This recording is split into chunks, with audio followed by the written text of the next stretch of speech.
available, and I'd like to know if you have anything you want to ask, add, say, whatever. How did this affect you? Well, I guess there's something I'd like to say. I watched some YouTube videos on this before we went here, and I saw a little bit of the damage it took. It's kind of sad. And what I'd like to say is this might surprise you, but you might be surprised when I first say this, but what we do need nuclear power plants, but what we don't need is a nuclear power plant on this planet.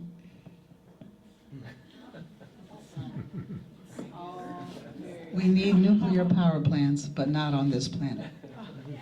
I'm with you.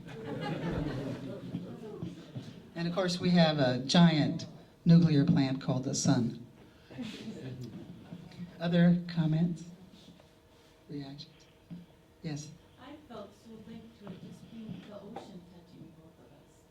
And, you know, who do you trust, what information is accurate? There's been so much conflicting information, but as the things came floating over the ocean and landing up by La Push and Macau, people were finding them up on the tip of Washington. I felt just very linked to this.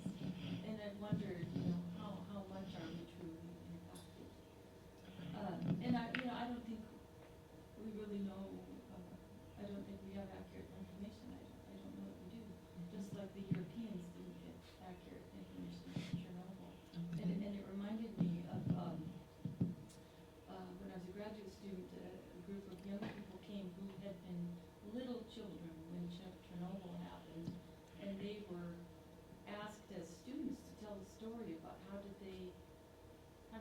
they reconcile what happened to their villages and everything. It was very similar to this. I was really struck by similar messages about how do you find hope in the face of that. So it's just this whole your talk is just so similar to some of the things those same people had to share, and that some of their people actually went back and lived in their homes. They were put in temporary housing, and it was more important to have their sense of place and their generational villages and their traditional homes, but they just went back. More important to be connected to the people and the place. And I wonder if that man who stayed in his home is kind of operating from that. Yes, and the people who stayed in the area, some people have left, probably forever. Some people have left and may come back. But the people who are there because they love this place. This is their home, and it's been for many generations. Or because they just can't get out. You raise what to me is a very important point. How do we know? How do we know? And I think the entire nuclear industry is shrouded in secrecy. Roy and I moved from Illinois a year ago, which has the dubious distinction of having the most nuclear reactors of any state in the U.S. It has 14. And there's a band of reactors, sort of like a belt across the middle of the state. Many of them were releasing tritium into the water. Tritium is a, dangerous radioactive substance. And again and again and again, this was denied and so on. I mean, we don't know, we don't have information. In Chernobyl, they weren't given information. It took 5 days for the radiation from Chernobyl to encircle the world. There is radiation from Fukushima on our western shores here. The reports I have seen, which aren't that many, say it is not dangerous. But I think the people who are living in the area are on the edge of great danger because this is an ongoing disaster. There is radiation seeping into the water and seeping into the ocean all the time. And they don't know where the cores are for the reactors that have melted down. And they could still have massive explosions. So it's not over. just like Chernobyl isn't over. Did you all know that there's been a raging fire in the forest around Chernobyl recently? We didn't hear a thing about this in our public media, but I'm in touch with a woman from the Chernobyl area who sent a report, and they had the forest around Chernobyl caught fire, and so is releasing massive doses of radiation back into the air. I think we can do better than nuclear. And as Lester Brown points out, there's a lot going on with solar and wind and so on that can fill the gap in energy that we need. That's a whole other talk. I appreciated your whole approach, Carolyn. Thank you very much. I would love to hear you reflect a little more on what you do with cognitive dissonance, which many of us in this privileged place and time live with and struggle with. And I'm certain you probably have some real wisdom after you've gone to the place of angst. Well, I think that deserves a 2-hour conversation between us, Sue. We'll do that. But I think I don't know how to say it. Just openness. There's nothing set, there's nothing fixed. And things are constantly changing. And so how do we live on the edge of uncertainty? Bob Stilger has written a book about his 4 years now, working with the futures in Japan. And it's called something like, when we don't have any idea about the future, where do we begin? It's written in Japanese, and he can't read it. But I think that that's what he told me it was. Where do we begin when we don't know?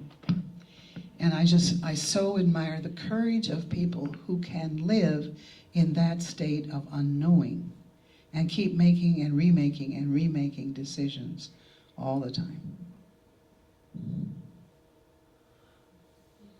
Yeah, Glenn.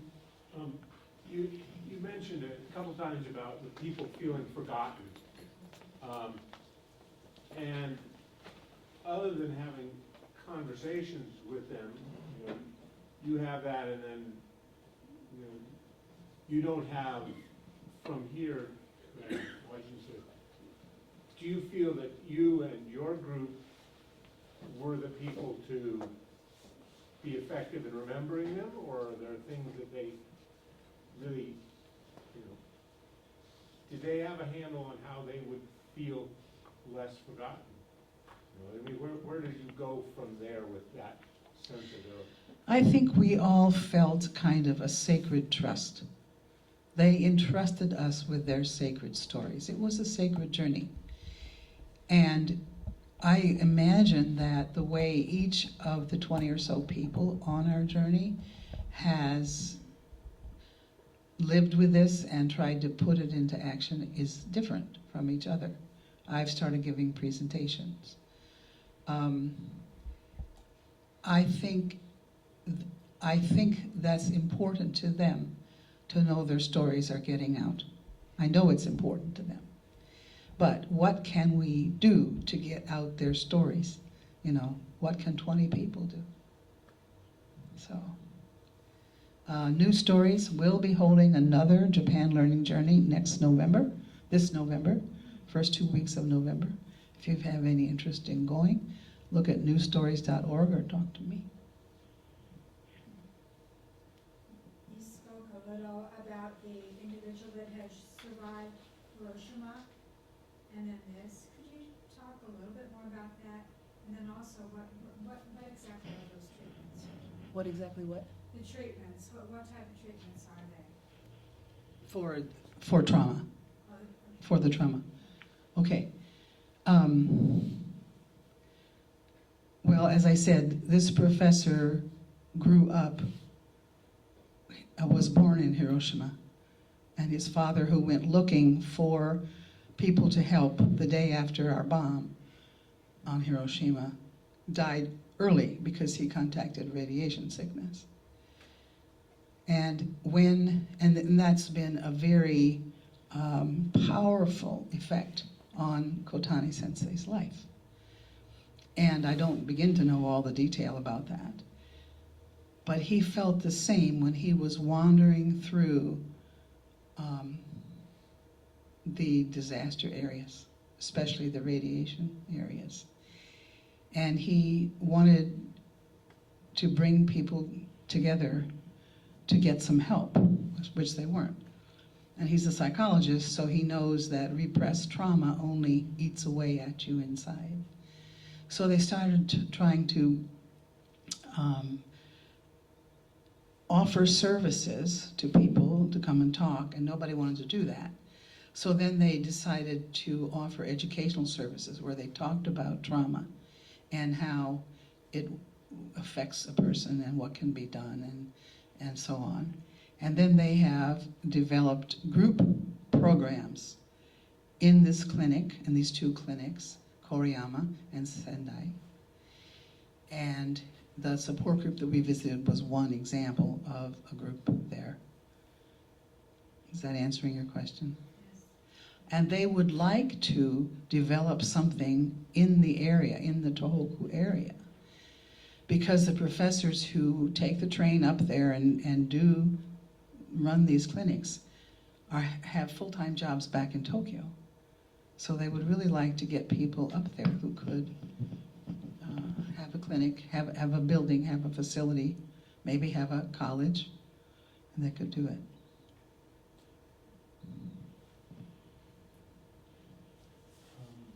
What are they planning to do with all these bags? Do they have a plan of action as things coming from the fathom Eastern Washington State. Isn't that the question for all of humankind? What are we planning to do with our nuclear waste? I went to a 70th anniversary conference on the site where the first atomic explosion was held in Chicago. And the small amount of waste that was created there does not have any safe repository, nor has anything ever since. What they're planning to do is put them in safer and safer storage. I put that in quotes. And when we talked with the nuclear organizations, we visited Beyond Nuclear a couple of weeks, 3 weeks ago, in DC area. They were talking to us about transcommunication. Do you remember the word? Anyway, it's not about trans-containment, maybe. It's not about containing it, it's about spreading it. And so every time you move the waste, it spreads further and further and further. So their plan is to put it in more storage, which I don't know what that is. Is it digging dirt over the top of them? I have no idea. But we don't have any plan on planet Earth for this storage. And speaking of that, I don't know of any plastic that's shielded off of radiation. I mean, that's not doing anything, right? It's just open pile of irradiated soil. Well, there's a difference between alpha, beta, and gamma rays, and some are shielded and some are not, and I don't even know all that. But no, it isn't a good shield, of course. And they're cracking already, the bags. So then they have to be moved to another bag. And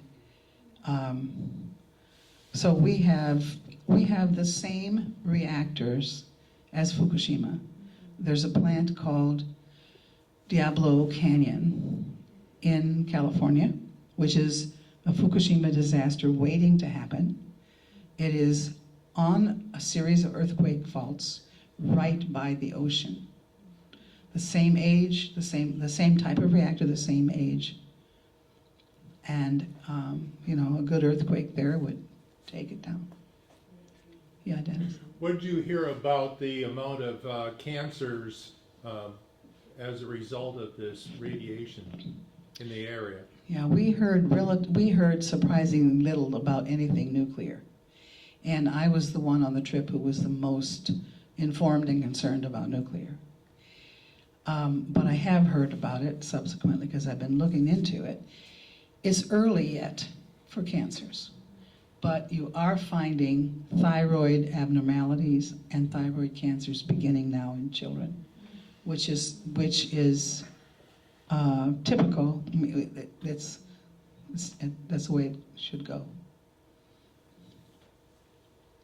It seemed like from here at the time, we were given the impression that the Japanese government wasn't being particularly open with the information they had. Do people trust what they're saying now, or do you? And No. And our government isn't being open. I mean, what government is open about nuclear? But there is more being said now than there was at first. I don't trust nuclear in any way, shape, or form.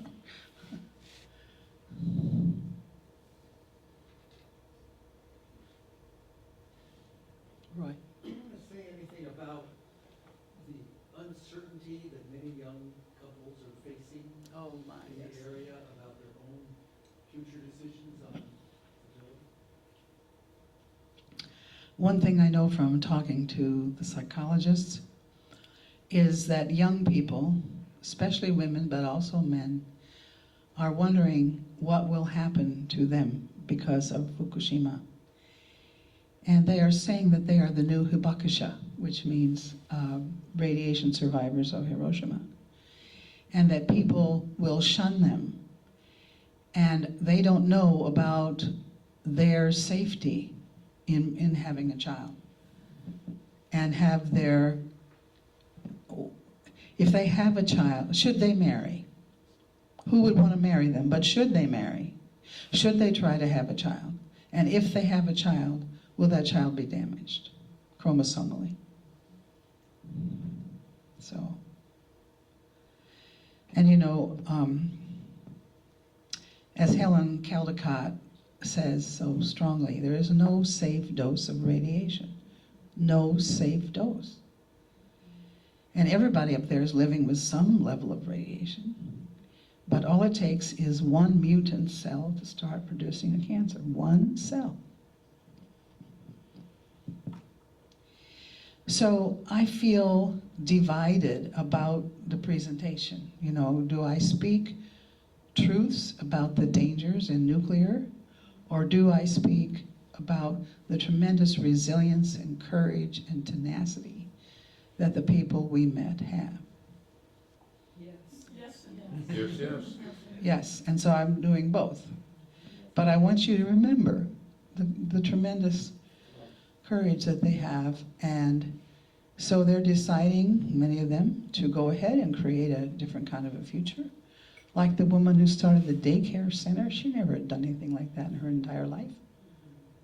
And it's making so much difference to so many children and families.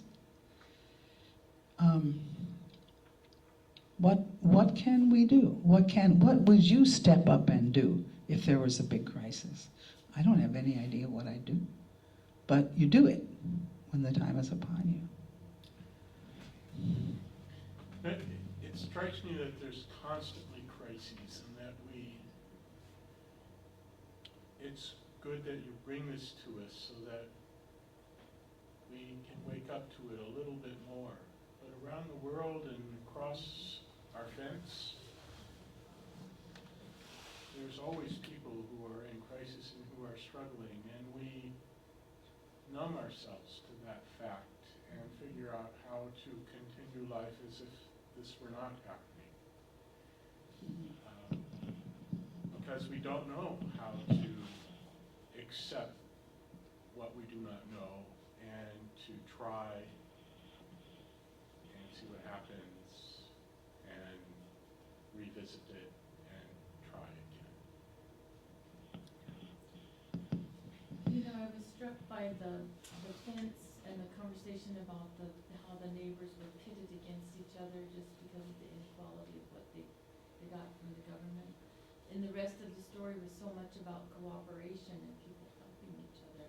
And and that was the only little piece where you really mentioned that kind of thing. And then maybe another lesson to take away from, for me is that for the most part, people do rise, their better selves do rise, and we do take care of each other in this level of disaster.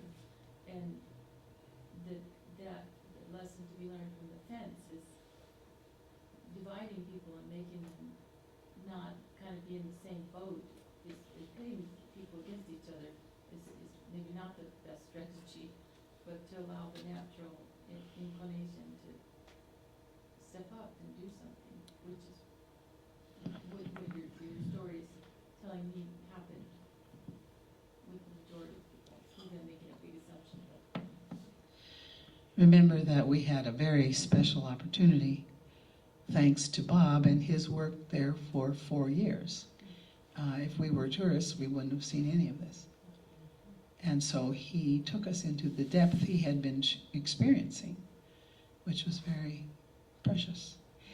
And there were other comments about how the government was not helpful. I could have added some of those, but I didn't. well, there's lessons to be learned. I'm sorry? There are lessons to be learned in the mistakes. Mm-hmm. Yes. So, 30 years ago, I ran around with a car that had a bumper sticker on it that said, uranium, leave it in the ground. Yes. I've been anti-nuclear for a long time, and yet now they're talking about this new generation of nuclear plants. I'm not being an engineer or a scientist, I'm not exactly sure what they are. So my question is, do you have more information on that? And is preventing this new generation of nuclear evolution, of nuclear energy, an arena where we could be active and prevent proliferation of nuclear waste? Yes, yes, and yes. There's always some nuclear scheme or another. And to me, it's completely dangerous. The reprocessing is much more radioactive than the regular processing. I would recommend you looking at Beyond Nuclear, NICE or NEARS, org, to find out more about that. But why do we need it? Why do we need nuclear when we have enough energy? There's enough energy that reaches the Earth in one day to power all the Earth's energy needs for a year, if we could harness it. Why do we need it? And by what hubris do we have to create plants, nuclear power plants, that can explode and wipe out a population? Washington State, every session there's a discussion about modular nuclear power plants. Oh, good. Nuclear is coming to your neighborhood, too.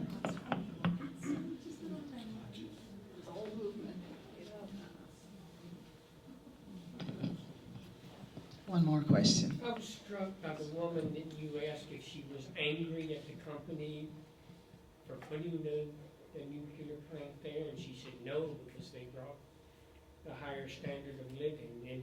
And I remember that people on the Gulf Coast had the same reaction about BP when they had the oil spill down there. And it just seems like as long as a lot of money is involved, then that supersedes everything else. Yeah.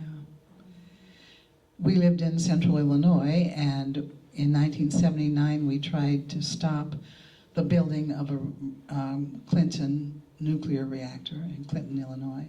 We failed, but then when they wanted to restart it, or build another one, I'm sorry, we formed a group, No New Nukes, and lobbied against it, and we did prevent it from being built. And I don't think it'll ever be built now because it's not cost effective. Are you saying something different, Roy? Economics. No, economics will take them out. And which Lester Brown talks about in his new book. What's the name of Lester Brown's book? Yeah. Anyway. All right. Thank you so much for coming. Really appreciate it.